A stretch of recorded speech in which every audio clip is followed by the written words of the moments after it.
Hello hello सम्पूर्ण साथीहरूलाई नमस्कार। सबैजना सन्चै आरामै हुनुहुन्छ होला। म नि सन्चै आरामै छु।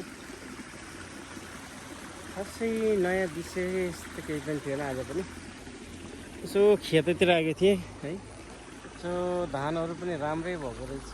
म धेरै दिन भएको थियो आएको थिएन होइन। सधैँ मिसेसले आउने हेर्ने गर्थेँ, म चाहिँ खासै आउँथिनँ।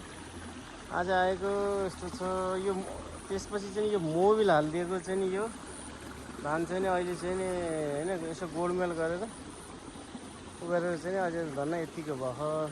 र अर्को कुरो के हुँदो रहेछ भने यहाँ चाहिँ पुरै यस्तो कुहिएर काटेर फाल्नु पऱ्यो होइन। यस्तो पुरै काटेर फाल्नु पऱ्यो। माथि माथि नै मरेको मर्नु त अलिअलि। तर यो गरेको चाहिँ नि धेरै भयो। अझै कति 10-12 दिन हुँदाखेरि पनि अझै यो मोबिलको कालो गएको छैन। यो चाहिँ नि पुरै कुहिएर होला। त्यो भएर यस्तै काटेर फाल्नु पऱ्यो होइन। अब कसलाई के भन्ने होइन। अब यस्तोलाई अब के भन्न सकिन्छ र खै। अब गाली दिने कि ताली दिने भने ताली त के दिने। अब गाली पनि अब यो अब यस्तो पशुलाई अब गाली दिएर कि कसले बुझ्छ र होइन।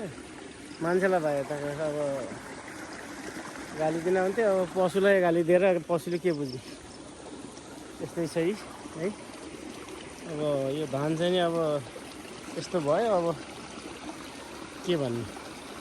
अब केही भनौँ भने अब मान्छे चिन्नु सकेन भन्नुहुन्थ्यो। अब मान्छे नचिनेपछि कसलाई के भन्ने। यस्तै छ है।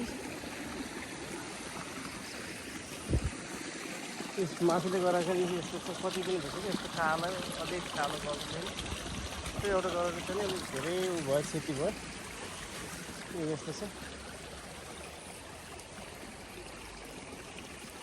धान चाहिँ नि गोडमेल गरिदिएको भएर हल्का राम्रो भएको छ। नत्र चाहिँ सब खत्तम भएको थियो। ल आजलाई यही नै हो। यसो हेर्दै गर्नु होला है। सुझाव सल्लाहहरू दिँदै गर्नु होला।